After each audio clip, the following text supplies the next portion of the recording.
notre ami Patrice qui est un fidèle. Alors je vais me permettre de saluer, voilà, dans cette noble assistance, nous avons deux célèbres généraux, l'un qui est 5 étoiles,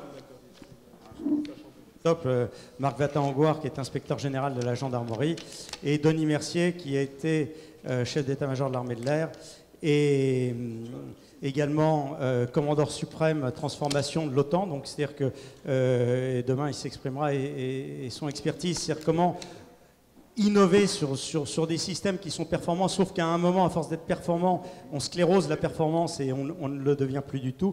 Et en plus, qu'il y a un lecteur de Spirou, donc ce qui est une immense qualité. Merci.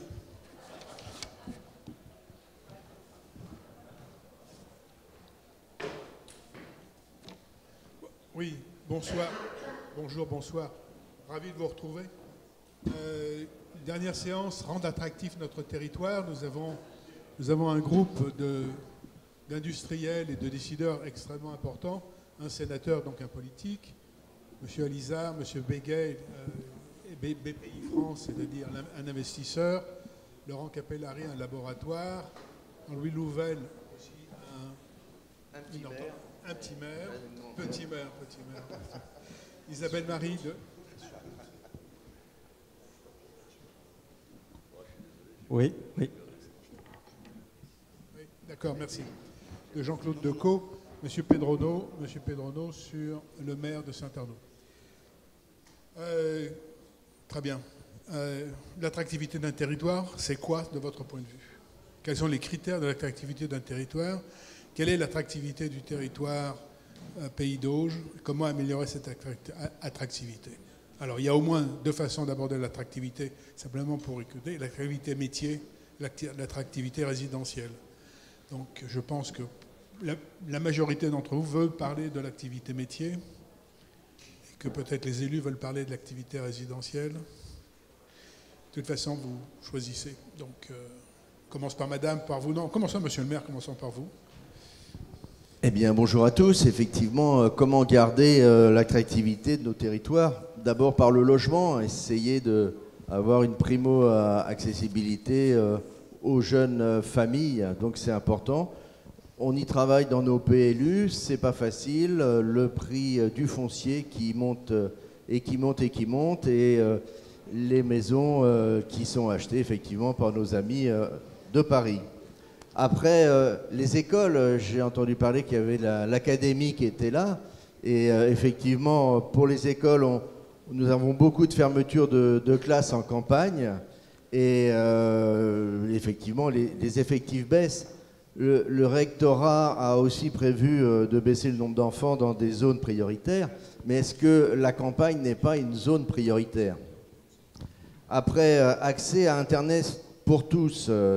Donc c'est vrai que c'est très important parce que maintenant, pour réserver son billet de train, pour sa carte grise, pour faire beaucoup de choses, il faut Internet. Donc 4CF a beaucoup investi sur la fibre, et Marc Maouche commence à faire un sourire parce que...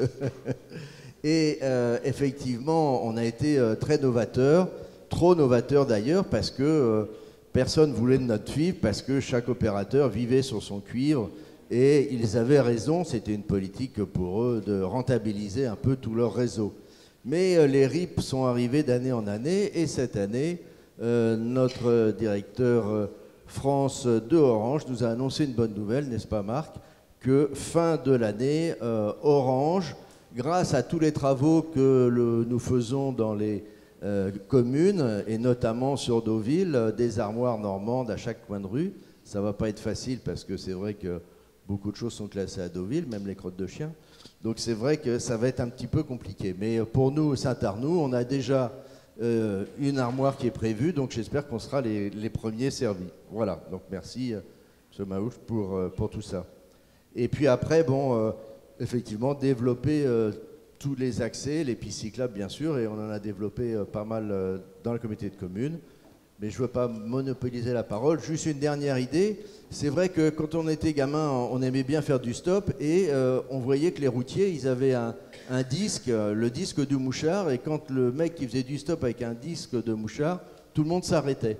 Et moi, je me suis dit, mais pourquoi nos seniors qui ont toujours des problèmes pour se véhiculer, parce qu'effectivement, on leur demande de plus conduire, c'est plus prudent, eh bien, on leur mettrait un écusson, on leur donnerait un badge comme le mouchard des routiers. Ils se mettraient sur les arrêts de bus, des bus verts ou dans des endroits bien dédiés de la commune.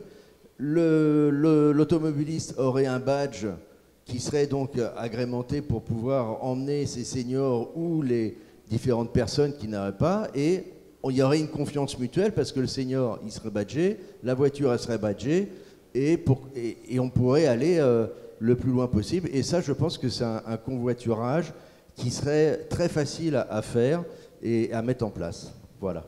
C'est intéressant comme idée. Monsieur le sénateur, l'attractivité, métier résidentiel. Écoutez, moi je vais un peu me méfier de cette dichotomie que je connais, que j'ai pratiquée aussi, mais pour plutôt reprendre ce qui a été évoqué dans l'atelier précédent, à savoir d'avoir une réflexion globale, bien évidemment, mais aussi d'agir local. Sénateur, par définition, on est élu de l'ensemble du département, et je peux vous assurer, rien qu'à l'échelle d'un département comme le Calvados, on a des défis extrêmement différents sur les problématiques d'attractivité. Les sujets de Bayeux et du Bessin ne sont pas ceux de Trouville et de la Côte-Fleurie, et ceux de Lisieux ne sont pas ceux de Condé-sur-Noireau, pour parler d'une ville que je connais un petit peu, ou de Vire. Donc, dans la réflexion que nous menons, j'aurais tendance à dire qu'il faut avant tout travailler avec les acteurs locaux, c'est-à-dire tenir compte à la fois des besoins et des usages.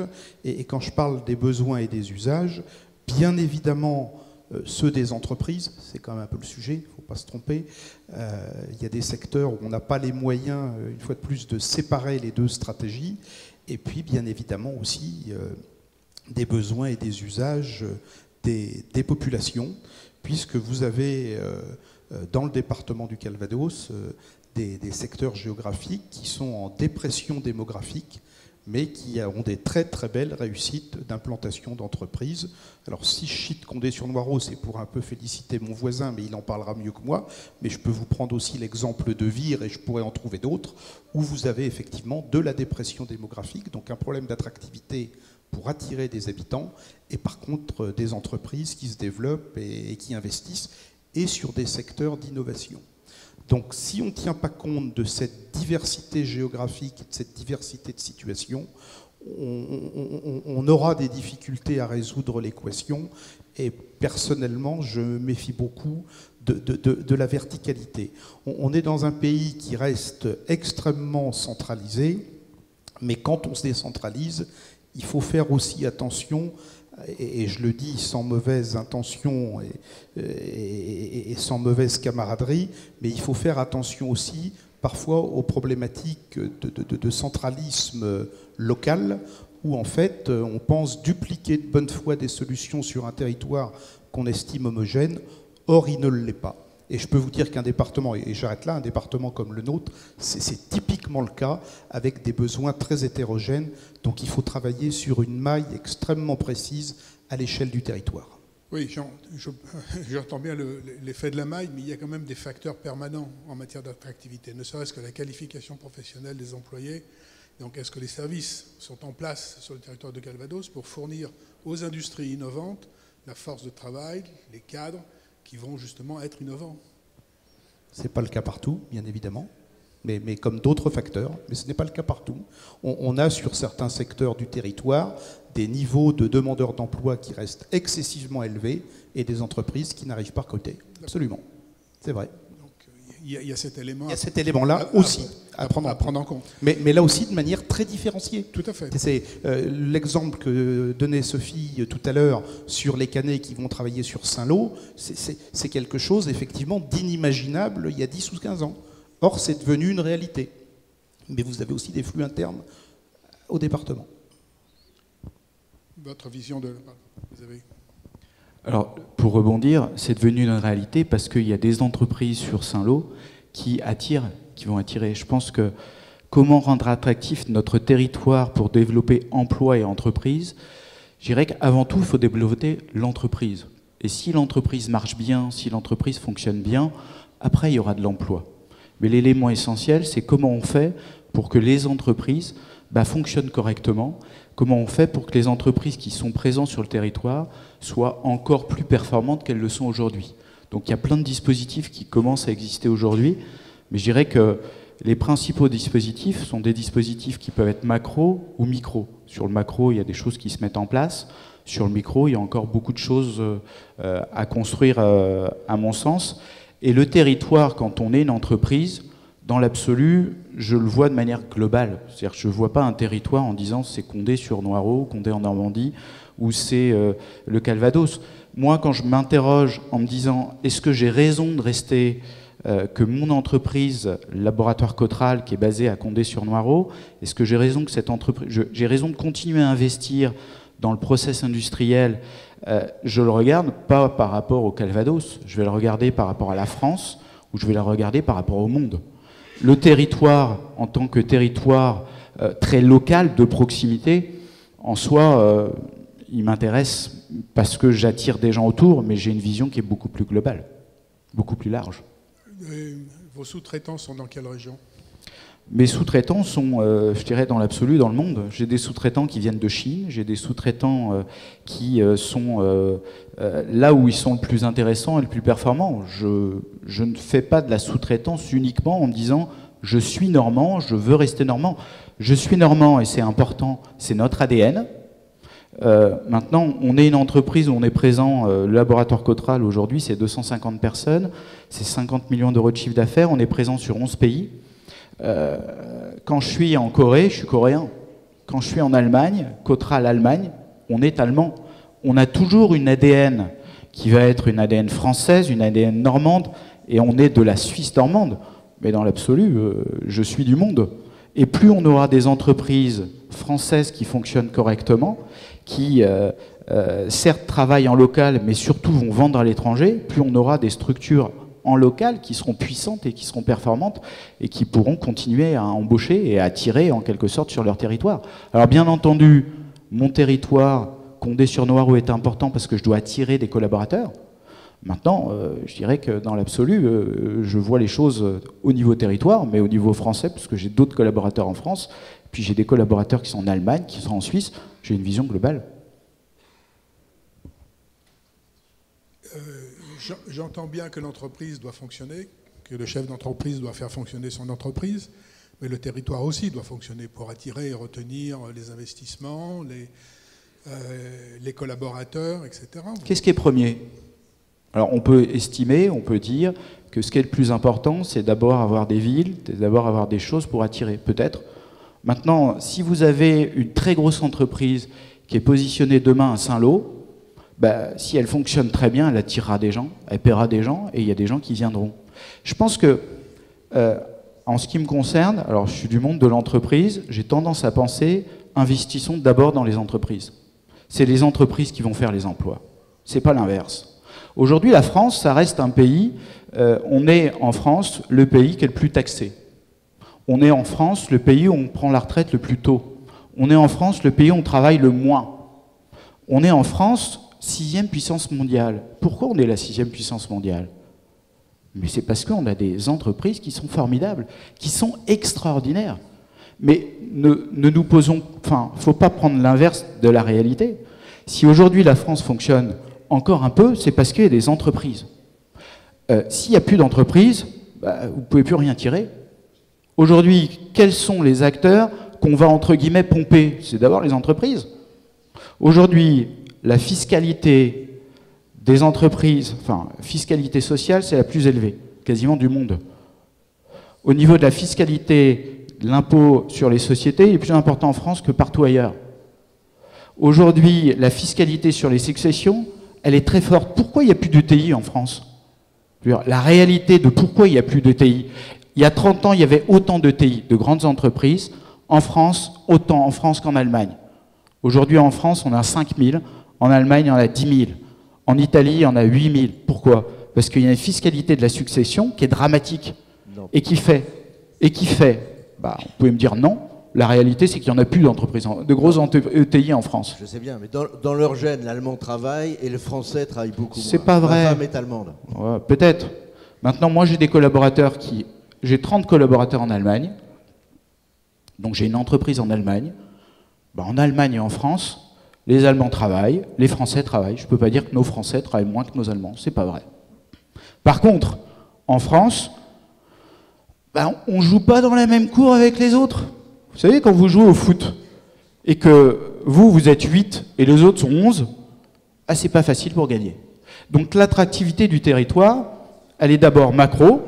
Et comment on fait pour faire en sorte de redonner aux entreprises françaises les mêmes possibilités que ce qu'ont les autres?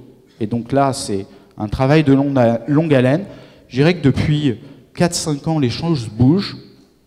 Et puis au niveau micro, il y a encore plein de choses à mettre en place. Au niveau régional, ça avance, ça s'améliore, mais il y a encore plein d'éléments à mettre en œuvre. Là, j'entends dans les discussions qu'effectivement, il n'y a pas beaucoup de monde d'acteurs de l'entreprise. Là, on est 3, donc c'est bien.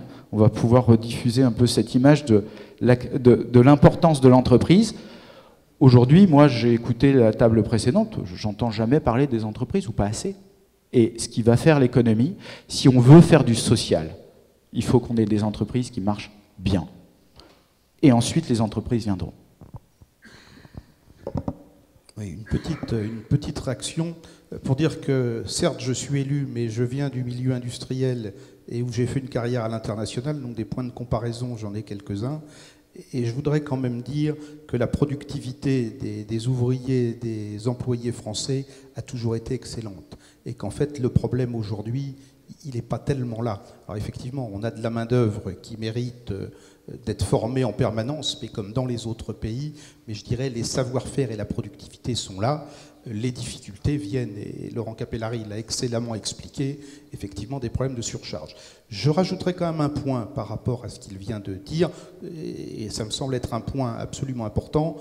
Ok, les entreprises sont surfiscalisées. Vous avez quand même aussi un autre problème, c'est qu'aujourd'hui les classes moyennes sont surfiscalisées aussi. Ça, c'est un vrai sujet.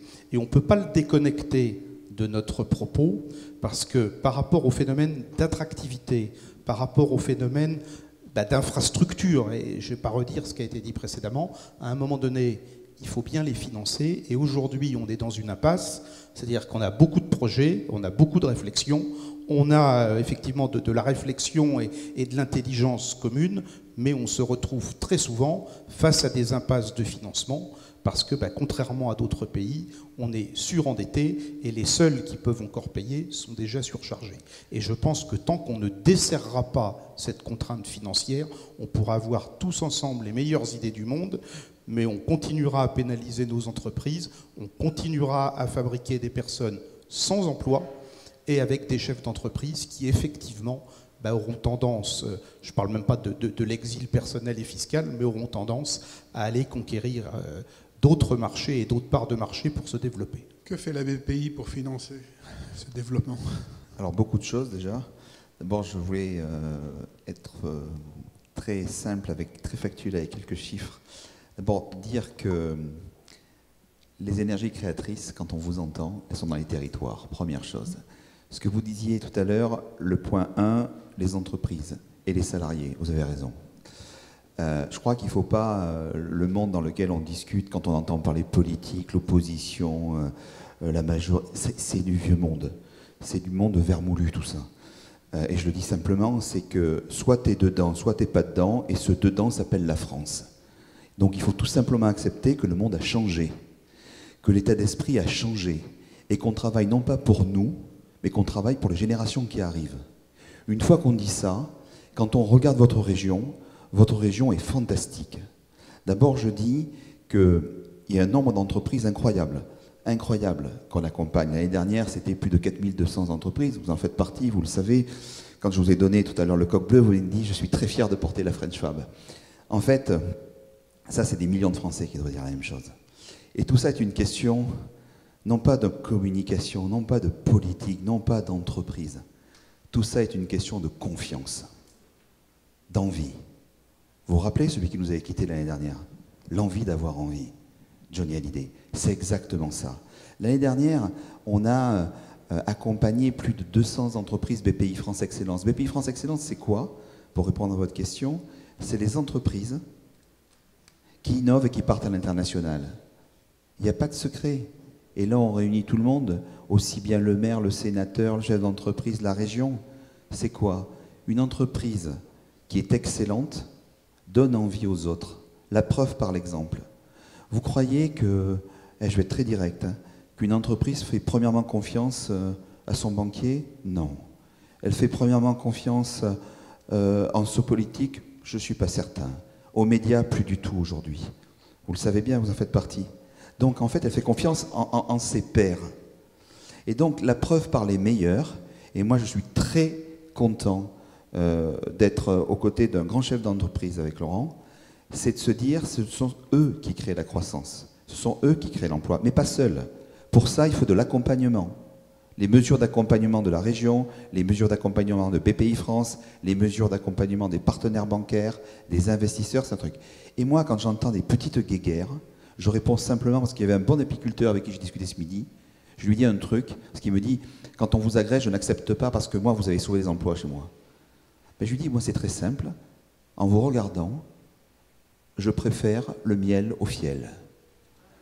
Et en fait, c'est simple. La vie, elle est simple. Vous voyez, je vais vous donner un exemple. Vous me parliez tout à l'heure de comment vous faites sur le territoire. Votre question, c'était celle-là. En fait, il y a un vrai sujet. Celui qui recrute aujourd'hui le plus dans le secteur, c'est l'industrie.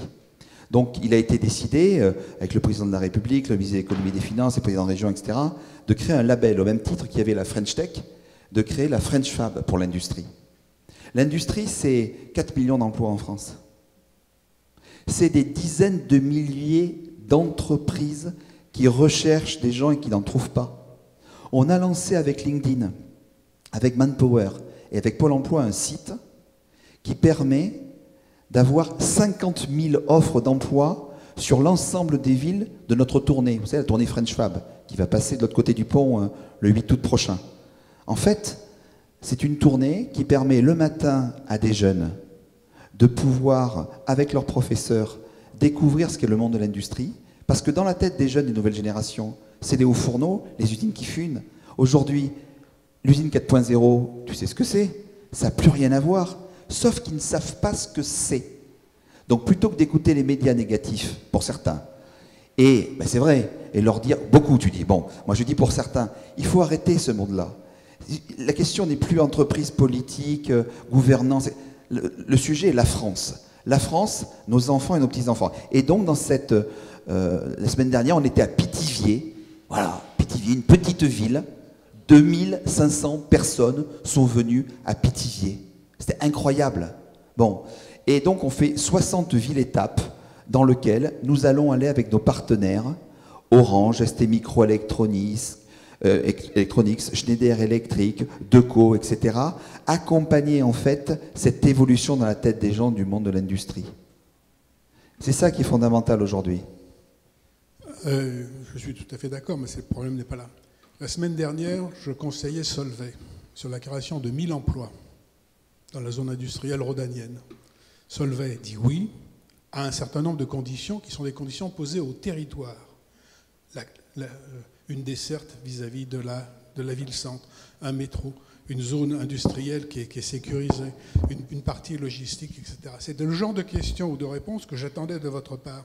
C'est-à-dire qu'il y a des réponses du territoire à l'attractivité du territoire pour les entreprises. Tout le reste, nous sommes tout à fait d'accord, c'est la responsabilité de l'entreprise, et vous avez raison d'insister là-dessus. Mais le territoire a une responsabilité aussi vis-à-vis de l'entreprise, de la même façon que l'entreprise en a une vis-à-vis des territoires.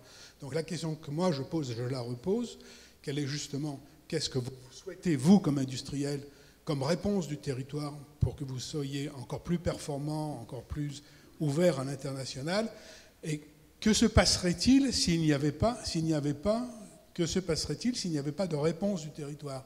Est-ce que, comme dans d'autres entreprises que nous conseillons, vous fermeriez l'entreprise et vous laissez les employés sur le carreau? C'est compliqué de répondre à cette question. Non, parce mais que oui, mais je vis, j'ai une petite entreprise. Tous les jours, je serre la main de mes collaborateurs.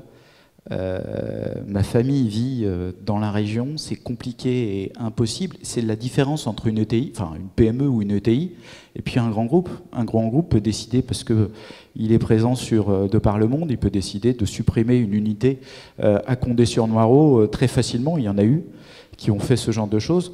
Alors qu'une PME ou une ETI, elle se bat aussi pour ses collaborateurs, pour son territoire, parce qu'on vit là. Donc la réponse...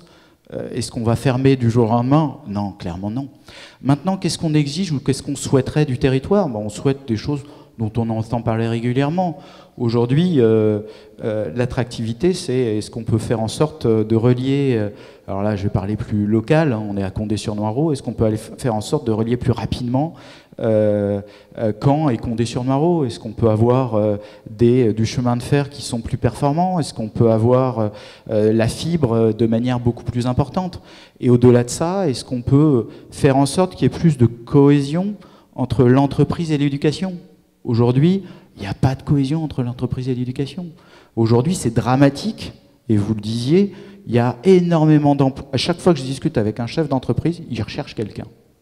Mais il y a plein de jeunes qui vont en psycho, dans des métiers, il n'y a pas de résultat. Donc comment on fait pour relier l'éducation à l'entreprise, la recherche et l'entreprise? Si on veut créer de l'innovation, il faut de la recherche. Quels sont des gros moyens? On parlait pour l'exportation, on a créé un élément qui est assez intéressant, et la région a été... C'est la région, le département qui a été acteur sur les VIE, région. Donc la région a boosté le fait d'embaucher des jeunes qui peuvent aller travailler à l'international. Alors, il y a la région, la BPI, excusez-moi, je ne suis pas un spécialiste, je ne sais pas qui dépend de quoi. Mais en tout cas, ce qui est certain, c'est qu'à l'exportation, il y a des dispositifs qui peuvent être intéressants. On l'a utilisé. Mais il peut y avoir des dispositifs au niveau de la recherche, au niveau de l'éducation. Aujourd'hui, quand on discute avec les parents, le monde de l'entreprise fait peur. Quand on discute même avec des politiques, le monde de l'entreprise n'est pas très connu, rarement. Comment on fait pour réassocier ou créer des liens entre l'entreprise et puis les politiques, l'entreprise et la recherche, l'entreprise et l'éducation? Comment on peut créer des parrains filleuls régulièrement entre les différents acteurs? Il faut qu'on crée des communautés qui puissent travailler ensemble, qui puissent collaborer ensemble et qui puissent soutenir. Mais je reviens toujours sur un préambule. C'est ce qui va faire qu'on peut faire du social, c'est d'avoir des entreprises qui fonctionnent merveilleusement bien. Aujourd'hui, on parle de Californie. Il y a des entreprises qui sont gigantesques en Californie. La Californie, on parle que de la Californie, mais pourquoi? Parce qu'il y a des entreprises qui sont géniales. Et quand vous avez 2-3 entreprises qui sont géniales, autour d'elles, elles créent un écosystème et vous avez et c'est pour ça que la Californie se développe fortement. Il y a des mentors, il y a des universités, et tout se crée, et il y a un enchaînement qui se met en place. Oui, madame, puisque vous êtes directrice des projets stratégiques, justement, votre stratégie de territoire. Moi, j'ai la chance de représenter une entreprise qui est forcément ancrée dans ces territoires, puisqu'elle travaille avec des villes. Donc, on a besoin de gens pour entretenir les abribus, poser des affiches, opérer du vélo en libre service. Donc, par définition, nous sommes une entreprise qui est toujours extrêmement ancrée dans le territoire. C'est vrai en Normandie, c'est vrai en France, c'est vrai dans 80 pays dans le monde. Mais le point de départ, il est toujours extrêmement local. Et c'est là que je ferai le lien avec la mobilité, parce qu'il y a la problématique, effectivement, de l'attractivité de l'emploi en local, et la mobilité est un levier indispensable à cela. Moi, je le constate tous les jours, alors pas en Normandie, parce que j'y suis pas basée, mais c'est pareil partout. On a des jeunes générations, et quels que soient les métiers, quelle que soit leur formation, qui sont des gens qui ne conduisent pas, qui sont des gens qui ne sont pas prêts à faire de longues distances pour travailler. Donc il faut de plus en plus réfléchir en tant qu'entreprise aux solutions de mobilité, également avec les territoires, que l'on peut proposer pour favoriser l'emploi. Et la navette d'entreprise est une solution extrêmement partielle et qui parfois ne fonctionne pas. Je vous donne un exemple. Donc la navette d'entreprise, c'est super, sauf que si je dois partir travailler le matin et que en fin de journée, il faut que je fasse un détour pour aller chercher mes enfants, pour aller faire une course, etc., ce transport-là n'est plus opérant. Donc tout ce qu'on a dit cet après-midi sur la mobilité, évidemment qu'elle s'applique à l'entreprise pour attirer les compétences et les talents dont elle a besoin. Et l'entreprise est aussi génératrice de mobilité. On produit de la mobilité quand on fait transiter des marchandises, quand on a des fournisseurs. Donc, pensez également le territoire en matière de développement économique local et comment est-ce que je fais avec le numérique pour optimiser la mobilité de mes propres collaborateurs, pour optimiser la mobilité des flux de marchandises si je suis fabricant d'objets ou quel que soit le service que je délivre. De plus en plus, il faut qu'on se pose cette question-là et on a une responsabilité à porter aux côtés des territoires. Et aujourd'hui, quand on voit par exemple, une de mes grandes marottes personnelles, c'est le vélo, parce que pendant 10 ans, je me suis occupée de Vélib et je connais très bien ce sujet-là. L'indemnité kilométrique vélo qui doit aider les collaborateurs à venir travailler en vélo, elle est plafonnée à 200 € par an. Donc si on compare aux subventions qu'on peut avoir sur de la mobilité transport public, c'est encore dérisoire. Ce n'est pas suffisant pour vraiment donner l'impulsion qu'il faudrait pour adopter tout ça. Il faut aussi qu'on s'interroge en tant qu'entreprise sur les temporalités de l'entreprise.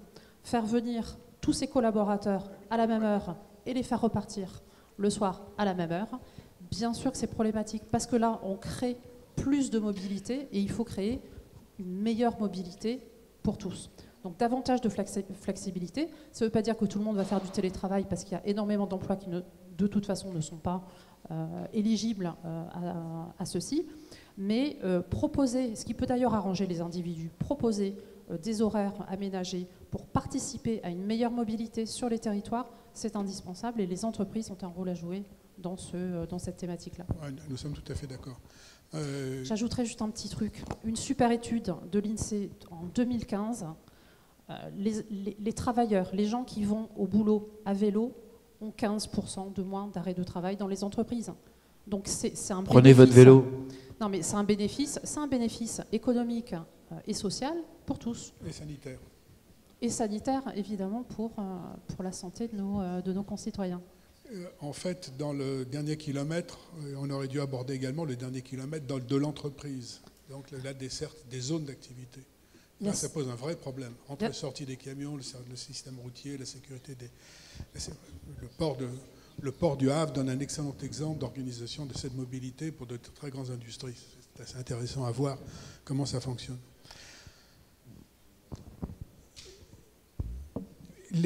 Oui. les dispositifs financiers que vous mettez en place, quels sont-elles? Déjà, je voulais, parce que comme vous m'avez cassé à la fin de ma question, je vais quand même vous répondre. Quand vous me parlez en termes de collectivité, qu'est-ce que vous faites, etc. tout à l'heure, il faut juste un petit rappel. L'État a choisi de séparer deux activités qui me paraissent assez logiques. L'activité qui va vis-à-vis des entreprises pour accompagner les entreprises, donc c'est BPI France. Et la partie pour la Banque des Territoires dont vous parliez, on n'est pas la Banque des Territoires, en fait c'est la Caisse des dépôts qui est la Banque des Territoires qui gère notamment toutes les infrastructures, également aussi avec la région. Voilà, petite précision. Deuxième chose, qu'est-ce qu'on fait? Alors, c'est vrai qu'au départ, quand BPI France a été créé, on est en 2013, à la base c'est du financement et de l'investissement. C'était la fusion, pour rappeler à certains, OSEO, FSI, FSI Région, CDC Entreprises. Bon. Et puis, les entrepreneurs, il y en a quelques-uns dans la salle, il y en a un avec nous, deux, ils n'ont pas le temps. En fait, leur sujet, c'est qu'ils pensent croissance, et quand ils pensent croissance, ils pensent emploi. Je résume ce que vous avez dit tout à l'heure. Donc, il a été décidé, le mot guichet, je ne l'aime pas, de mettre à un endroit tout ce qui concerne l'entreprise. Ce qui veut dire que BPI France aujourd'hui, quand vous parlez de financement, on finance aussi bien maintenant toute la partie... En fait, si on veut faire un spectre, on part des quartiers jusqu'au fonds souverain. En fait, ce qui s'appelait l'AFE, l'Agence pour les créateurs d'entreprises, depuis le 1er janvier, est chez BPI France. En fait, dès que vous créez une entreprise, que vous soyez ensuite start-up, TPE, PME, ETI, dont tu parlais il y a quelques minutes, les entreprises de taille intermédiaire, grands groupes et fonds d'investissement, donc les fonds, par exemple, vous entendez parler des fois avec Mubadala, etc., tout ça, c'est BPI France. Et c'est beaucoup plus simple dans la tête, parce que ça permet aussi aux chefs d'entreprise dans le cadre de la croissance de sa boîte, hein, de la TPE jusqu'à l'ETI, on est tous passés à un moment par une petite boîte qui a été créée, mais d'avoir ce chemin simple, logique, chronologique, qui permet d'aller plus loin, d'aller plus haut. Voilà, c'est aussi simple que ça. Tu voulais réagir ? Ouais, je vais réagir parce que effectivement, auparavant, c'était un maquis, c'est-à-dire l'accompagnement des entreprises, on ne savait pas trop vers où s'orienter, et aujourd'hui, depuis 4-5 ans, c'est merveilleux. Donc effectivement, la BPI, l'ADN Normandie, aujourd'hui sont des vrais appuis pour les entreprises, et je gère cette entreprise depuis 1992. Il y a une révolution qui s'est opérée au niveau des services publics, des collectivités, et réellement on commence à prendre conscience que l'entreprise c'est important, que l'entreprise on est là pour l'accompagner, pour la soutenir. Alors je suis chef d'entreprise, donc j'ai tendance à valoriser l'entreprise encore une fois, mais je pense que l'entreprise doit être au cœur, et il y a plein de dispositifs autour qui accompagnent, et c'est fait. Et aujourd'hui effectivement la BPI joue ce rôle. Mais aussi, l'AD Normandie joue un rôle très intéressant sur ces aspects-là. Et on a besoin, quand on est une entreprise, certes des aides et subventions, mais avant tout d'écoute, d'intérêt, et puis de se sentir appuyé. Parce que ce qui va faire qu'on a envie de rester dans un territoire, c'est aussi de sentir qu'on est attendu et qu'on est important.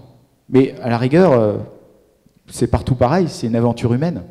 Systématiquement, on est dans le cadre d'une aventure humaine, ce qui va faire qu'on va rester dans un territoire, qu'on va se plaire, qu'on va continuer à se développer, c'est parce qu'on sent bien qu'on est important et on est tous importants. Justement, dans le cadre de cette aventure humaine, moi j'aime bien, parce que notre baseline dessous, c'est servir l'avenir, c'est en fait de permettre d'accélérer ces entreprises. Il faisait une référence, 5000 ETI en France, 10 000 en Allemagne. Il y en a un petit peu plus, maintenant on est à 6 000. Et eux, ils sont plutôt à 9 500. C'est en train de se rééquilibrer. Le sujet, la confiance, je reviens tout à l'heure sur ce point-là qui est capital.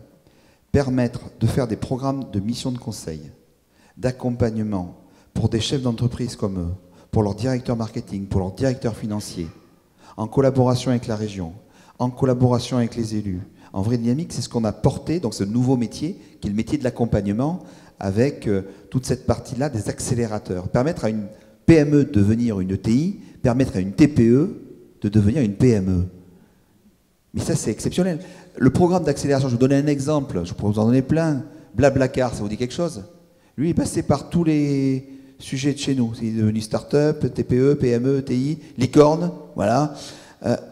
Mais ça, c'est des exemples qu'on veut déployer. Et c'est pour ça qu'avec Max Armanet, quand il m'avait dit il faut absolument que tu fasses une étape en Normandie, et précisément, regarde Trouville, regarde Deauville. Nous, le problème, c'est qu'il nous faut une place de 5500 mètres carrés. Donc on a essayé de trouver à Trouville, c'était pas très évident, on avait regardé ça ensemble. Donc au final, on se rabat chez vos cousins. Mais on fera une belle fête le 8. Vous verrez, il y aura une fête magnifique le 8 août prochain. Et tout ça, pareil, avec les élus, avec les chefs d'entreprise, avec les jeunes étudiants. Voilà, c'est la France qui gagne, quoi. L'aventure, c'est la France. Monsieur le maire, vous avez été associé aux travaux, aux réflexions de BPI, justement, sur l'attractivité du territoire. Alors, au niveau mairie, en tant que maire, non. En tant que particulier et chef d'entreprise, oui, par une société autre. Mais voilà, c'est vrai que on a beaucoup de chance, et mes collègues de débat ont beaucoup de chance. C'est le sud-ouest du département, et c'est vrai que le côté industriel marche très bien. Nous, ici, on n'a pas d'industrie, mais on a des touristes. Et le problème des touristes dans notre bassin de vie, c'est qu'il faut les servir, il faut les soigner, il faut leur donner à manger. Et on a des problèmes de recrutement, mais très, très importants. Le conseil régional s'y occupe avec l'apprentissage, et c'est vrai que c'est le grand dada de notre ami Hervé. Il a beaucoup de dada, mais celui-là aussi. Et c'est vrai que c'est quelque chose de très, très important. Et nous, en tant que mairie, on voit des gens qui sont malheureux, qui ont du mal à trouver du travail, mais qui ont du mal à vouloir travailler. Et là, nous avions notre rapport de Pôle emploi, qui est un homme charmant qui vient tous les ans nous parler de Pôle emploi. Et là, il nous a sorti qu'ils avaient créé l'Erasmus du chômeur.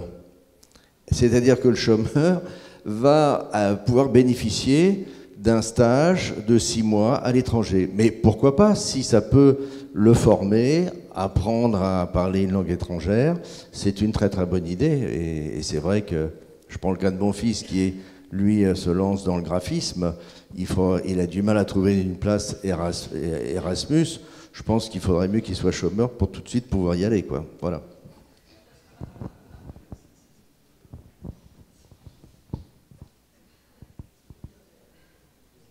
Quels sont les autres facteurs d'attractivité du territoire du point de vue de l'entreprise? On a parlé de l'accès, de l'habitat, de l'éducation, la formation. Quels sont les autres facteurs que l'on pourrait lister sur lesquels le territoire peut avoir un impact qui accroîtrait l'attractivité de ce territoire aux yeux des entreprises?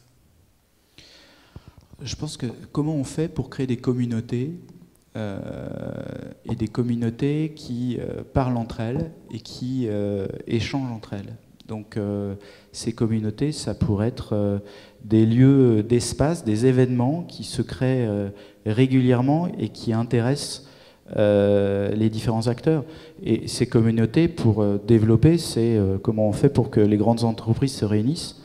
On a organisé dans la région Flers, Condé-sur-Noireau, un regroupement de chefs d'entreprise qui s'appelle Tech Normandie.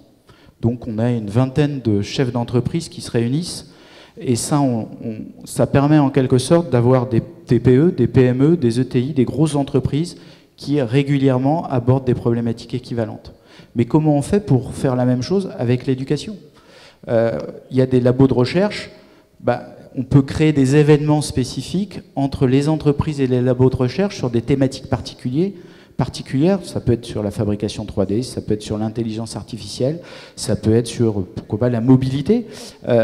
Et c'est comment on crée un écosystème qui régulièrement se parle et échange entre eux.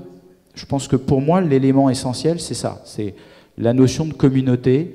Il y a beaucoup de choses qui sont mises en place. Là, c'est des élans. Et là, on a besoin de mentors, on a besoin de guides, on a besoin de soutien. Et on a besoin du soutien de la BPI, on a besoin de soutien des maires du département, des régions. En fait, on doit être ensemble. Et on doit collaborer ensemble. Et c'est ensemble qu'on va pouvoir créer des entreprises qui, après, parce qu'elles réussissent, créeront des emplois durables. Et plus on a des entreprises, plus l'écosystème en fait fonctionne. Parce que vous travaillez dans une entreprise, vous voulez faire autre chose, vous allez créer vous-même une autre entreprise. Et quelque chose, ça se mixe et ça avance. Si je peux juste ajouter un point juste sur cet aspect-là, et si on se place, on va dire, en dehors de la région, moi ce que je vois beaucoup, c'est de la compétition entre les régions. Et en gros, c'est à celui dont le discours d'attractivité sera le plus lisible et visible, qui va être le plus considéré, ou en tout cas considéré comme le plus attractif. Alors je dis pas ça parce que notre métier c'est de vendre de l'espace publicitaire et que si vous avez besoin de campagne, surtout n'hésitez pas. Mais il y a quand même un enjeu et peut-être aussi un changement à opérer. Moi je l'ai vu avec les grandes villes. Les grandes villes pendant très longtemps ont été en concurrence entre elles en termes d'attractivité, les grandes villes mondiales. Aujourd'hui elles commencent à coopérer en réseau, exactement comme vous le disiez. Donc le C40, par exemple, donc 40 très grandes villes partout dans le monde, commencent à coopérer autour de sujets majeurs, par exemple sur le climat. Et je pense qu'il y a aussi une mue à opérer, également de la part des territoires, pour être davantage dans la coopération et, on va dire, l'émulation positive que dans la compétition que je vois en tout cas aujourd'hui, en étant un peu extérieur à la région, je vois surtout ça. Et probablement aussi un petit manque de visibilité de ce fait. Mais moi, je partage complètement cette analyse et je voudrais vous faire partager une inquiétude. C'est que cette métropolisation, effectivement, elle est en cours et elle est souhaitable. Et la France et les grandes métropoles françaises prennent leur part de plus en plus dans ces réseaux. Donc ça, c'est indiscutable. Mais ça veut dire aussi que vous avez dans nos régions, dans nos départements, des territoires qui ne sont pas des territoires métropolitains au sens qu'on vient de le dire, qui sont, moi j'appelle ça des territoires interstitiels. Je ne veux pas développer la crise des gilets jaunes qu'on vient de vivre, mais vous avez quand même à un moment donné l'expression sur certains territoires de la part de la population d'un certain oubli, d'un certain abandon. Bon, et je crois que dans les réflexions qu'on conduit ici, il faut intégrer ça. Et on ne réglera pas ces sujets-là avec effectivement les solutions que je ne discute pas, hein, que vous proposez, etc., mais qui s'adressent quand même à des publics qui sont déjà initiés et dans une dynamique, alors que dans d'autres secteurs, il n'y a pas ces éléments-là. On a effectivement on a des lycées, il y a des écoles, il y a, etc., il y a parfois des IUT, bon, voilà, mais on n'est pas sur ce niveau de problématique. Or, ces secteurs-là, je suis désolé, mais ils ont aussi le droit de vivre et de se développer.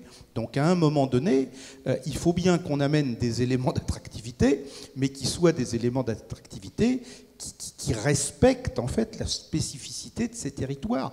Or, ces territoires, il y en a dans le Calvados, mais ils sont nombreux aussi en France. Pour avoir travaillé sur ces...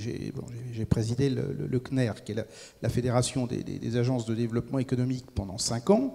Quand vous prenez un très bon exemple, qui est l'exemple de Toulouse, et que vous prenez l'exemple régional, tout en restant d'ailleurs sur l'ancienne région, hein, pas la nouvelle région Occitanie, mais vous avez 3 cercles qui se déterminent parfaitement. Vous avez le premier cercle, Toulouse et les communes riveraines, où effectivement ça explose et ça fonctionne très bien. On est dans la logique que vous venez de dire.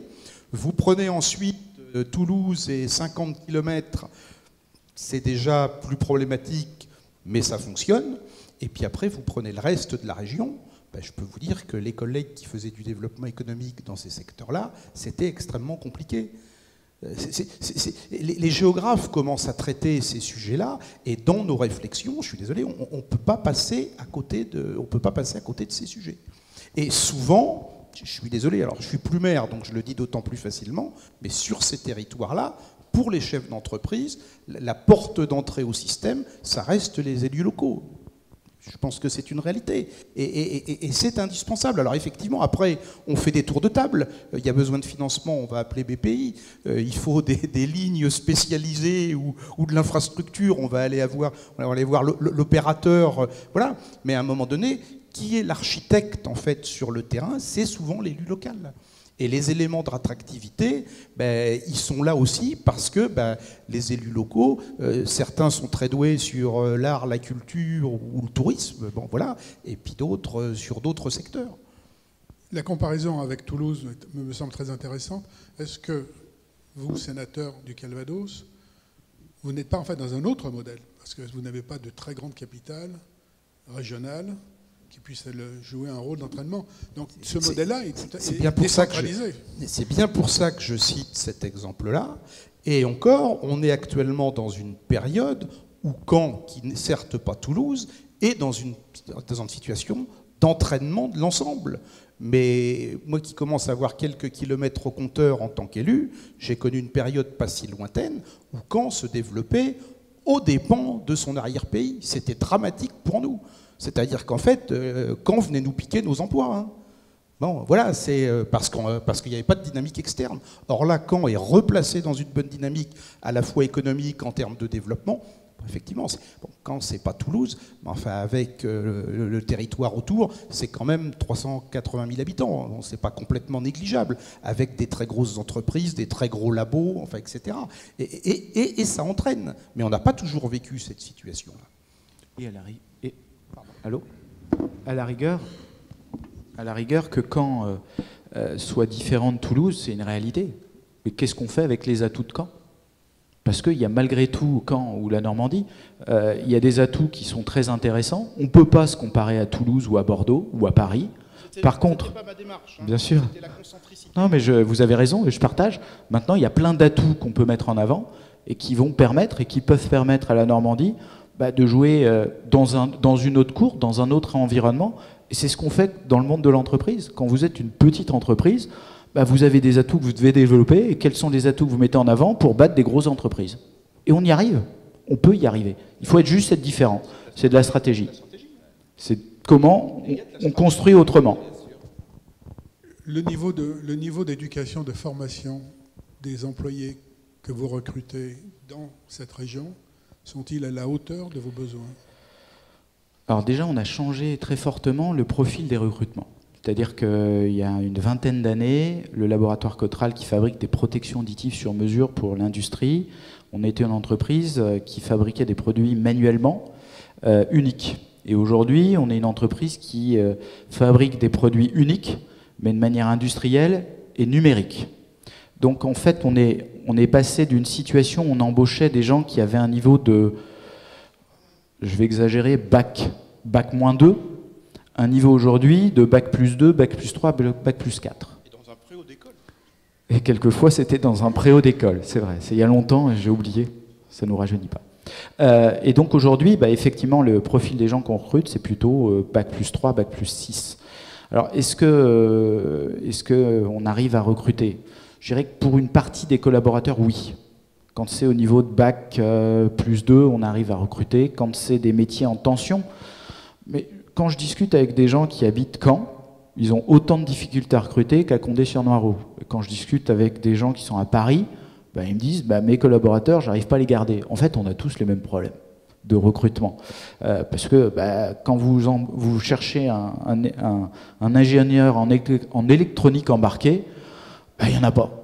Donc, quelque part, c'est une bataille pour récupérer l'ensemble de ses collaborateurs. Donc, on essaye de faire autrement. Et comme je vous le disais tout à l'heure, bah, on est une petite entreprise, bah, on essaye de développer des éléments qui vont attirer des gens par le projet, par l'avenir qu'on veut construire, par l'envie qu'on a envie de révolutionner notre environnement. Et quelque part, ça nous arrive de recruter plutôt facilement des collaborateurs. Je ne dis pas que on y arrive partout, dans tous les domaines, mais on se bat pour faire en sorte de les recruter. De votre point de vue d'industriel, qu'est-ce qui manque au territoire, à la région, pour être encore plus dynamique qu'elle l'est aujourd'hui? Alors, je vais me faire la relation qu'il y a entre l'aménagement du territoire et le développement industriel. Je vais me faire des ennemis, mais j'y vais quand même. Non, je pense qu'il faut qu'on on change de paradigme et arrêter dans une situation d'un principe de précaution et passer vers une notion de principe d'expérimentation. C'est-à-dire qu'aujourd'hui, est-ce que la Normandie est capable d'être la région numéro 1 sur le bio dans les écoles ou des maisons passives? Génial, oui, faisons-le.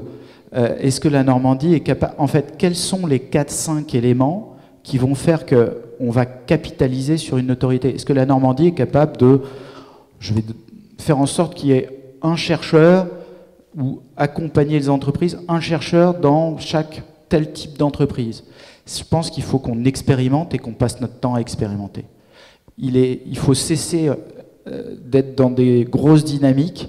Il faut retourner vers une notion de région, de proximité, et de proximité continuelle, tester. Et puis, si ça ne marche pas, de bouger. Alors, on sent une dynamique, hein, on sent des choses qui se mettent en place de plus en plus. Allons encore plus loin. Mais principe d'expérimentation, laissons la possibilité aux gens d'être responsables, d'être autonomes et de faire en sorte de créer des choses. Et puis ça ne marche pas, on change.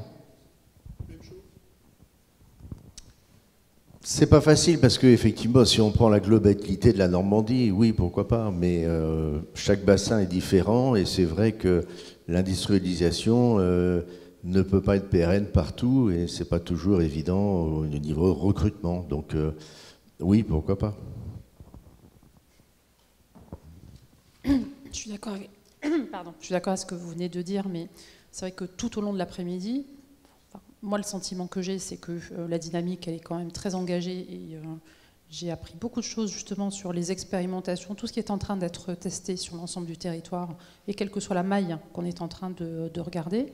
Donc, je suis tout à fait d'accord avec vous. De toute façon, on ne fait rien en tant qu'entreprise sans audace.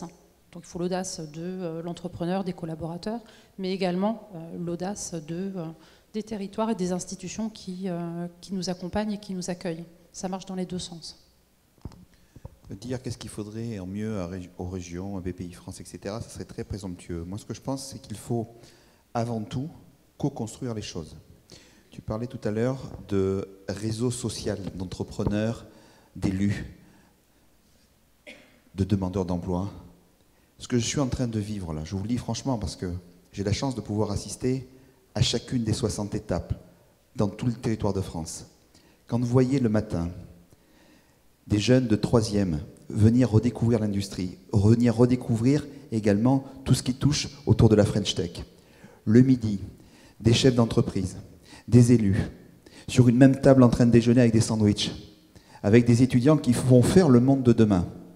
Quand vous voyez à 14 h arriver des dizaines, des centaines de milliers de personnes qui demandent un emploi, et vous avez 10, 30, 50 chefs d'entreprise qui sont heureux de voir des gens de leur région, des gens qui vont... En fait, ce qu'il faut tout simplement, c'est revenir à des valeurs de simplicité, des valeurs de proximité, des valeurs de volonté, des valeurs qui manquent terriblement, parfois en région et au pays, d'optimisme. Nous vivons dans le plus beau pays du monde. Il nous faut aussi, quelle que soit l'organisation, les statuts, il nous faut des leaders inspirants. Maire, chef d'entreprise, sénateur, président de région, président d'entreprise. Je vous donne pas de conseil, mais une recommandation. J'ai lu un bouquin qui m'a fait un bien énorme. Parce qu'il y a beaucoup de ce que j'appelle dans la vie des petits chefs, des gouailleurs. Et en fait, qu'est-ce que c'est d'être un vrai chef? Exactement. Tu as lu le même? Ouais, de Pierre de Villiers, du général Pierre de Villiers, où il vertèbre tout. Et en fait, je l'ai vu l'autre jour et je lui dis, permets-moi que je t'achète quelques milliers de livres. Il est surpris, il me dit oui. Pourquoi? Parce qu'en fait, tout ce que tu dis là va servir à tout le monde. Et en fait, ça se lit facilement. Parce qu'il parle aux jeunes, il parle aux élus, il parle aux chefs d'entreprise, il parle aux chefs de l'État, il parle à tout le monde. Vas-y. Il parle à tout le monde parce qu'on est tous chefs de quelque chose. Voilà. D'abord chef de famille, voilà. Maître de son propre chef de architecte de sa vie. Et en fait, on est tous chefs. Et c'est un livre assez facile à lire, effectivement, plutôt rigolo, inspirant. Tu viens de dire un mot. Parce que chaque année, je donne un scoop ici, Max. Donc je vais le donner. T'es OK? Le 10 octobre à Bercy, l'Accor Hotel Arena. L'année dernière, 43 000 entrepreneurs. Cette année, 50 000. Avec des chefs d'entreprise qui arrivent du monde entier, de la France, de tous les territoires. Incroyable. Tu connais, hein? La thématique, le thème, le nom, le titre, tous. On l'a fait en direct ici. Ça te va? OK.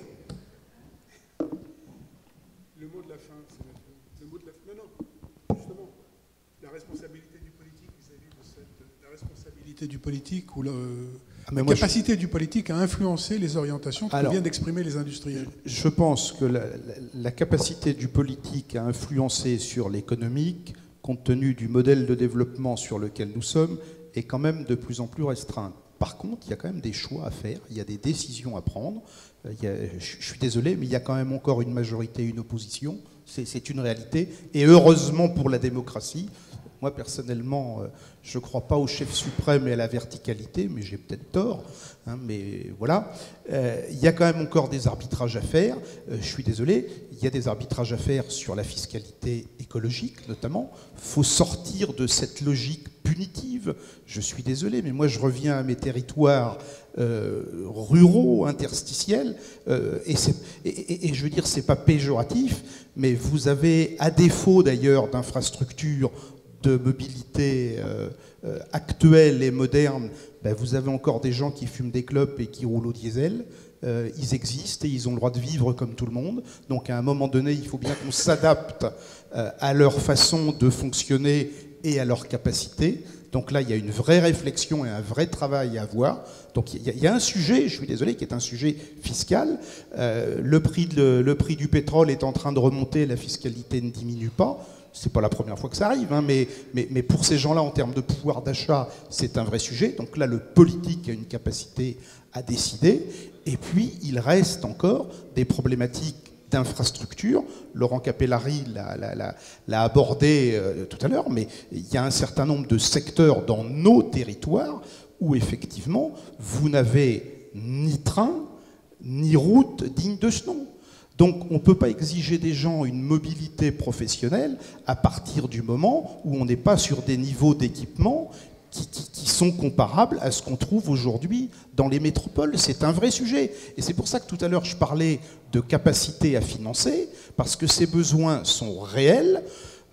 Bien évidemment, avec le numérique, on trouve un certain nombre de solutions. On n'a pas parlé des maisons médicales, par exemple, mais ça aussi, c'est un sujet d'attractivité. Et avec le numérique, les consultations à distance, ça se met en place, et tant mieux.